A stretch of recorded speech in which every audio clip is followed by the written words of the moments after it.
तुम्हालाही बनवायचे आहे होममेड स्टिकर? तर चला लगेचच बनवायला सुरुवात करूया। इथे मी प्रिंट काढून घेतलेले आहेत, जे शेप्स, ज्या ड्रॉइंग्स मला हव्या होत्या तसं मी गुगलवरती सर्च केलं प्रिंटेबल स्टिकर्स म्हणून, तर मला हे पेजेस मिळाले। मी याची प्रिंट काढून घेतली। तुम्ही ड्रॉइंगसुद्धा काढू शकता आणि आता मी यांना कलर करून घेणार आहे। तुमच्या आवडीच्या कलरमध्ये तुम्ही यांना कलर करू शकता।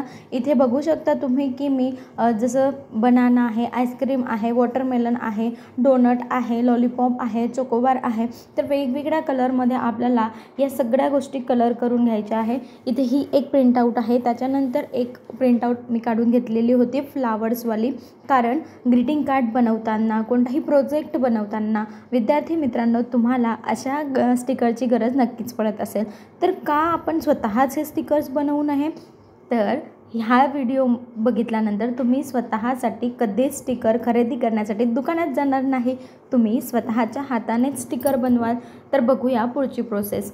आता मी पूर्णपणे ही जी शीट आहे ती पूर्णपणे कलर करणार आहे। देन यानंतर अजून एक शीट आहे जी पूर्ण फ्लावर्सची आहे, तर ती सुद्धा मी कलर करणार आहे। आणि त्याच्यानंतर काय करायचं हे मी तुम्हाला या व्हिडिओच्या शेवटपर्यंत नक्की सांगणार आहे, म्हणून व्हिडिओ शेवटपर्यंत बघा।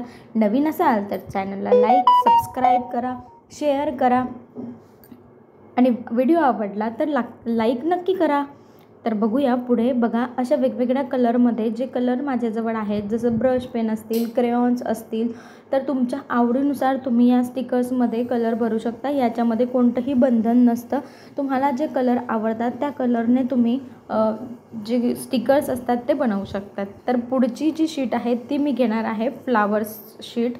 ही जी फ्लावर शीट आहे ती मी पूर्णपणे अशा वेगवेगळ्या कलरमध्ये, माझ्या आवडीच्या कलरमध्ये करत आहे। तुम्ही तुमच्या आवडीचे कलर त्याच्यामध्ये यूज करू शकता। अशी पूर्णपणे ही शीट मी कलर करून घेणार आहे आणि त्याच्यानंतर याच्यावरती मी चिपकवणार आहे जी सेलो टेप येतो, ब्रॉड सेलो टेप, तर तो आपल्याला चिपकवायचा आहे। तो का चिटकवायचा?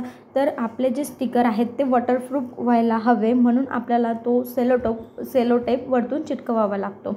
तुम्ही पूर्ण कट केल्यानंतर सुद्धा चिटकवू शकता, पण ते काम अवघड जातं, म्हणून सोप्या पद्धतीने सांगायचं झालं तर तुम्हाला आता याच्यावरती पूर्णपणे जो सेलो टेप आहे तो पूर्णपणे लावून घ्यायचा आहे, जसं मी व्हिडिओमध्ये दाखवत आहे। सेलो टेप लावताना एक काळजी नक्की घ्यायची आहे की मध्ये कुठेही बबल येऊ द्यायचा नाही। एकदम प्लेन आपल्याला व्यवस्थित तो सेलो टेप त्याच्यावरती लावून घ्यायचा आहे। सेलो टेप लावून घेतल्याच्या नंतर इथे अशा पद्धतीने आपल्याला आपले स्टिकर कट करून घ्यायचे आहेत।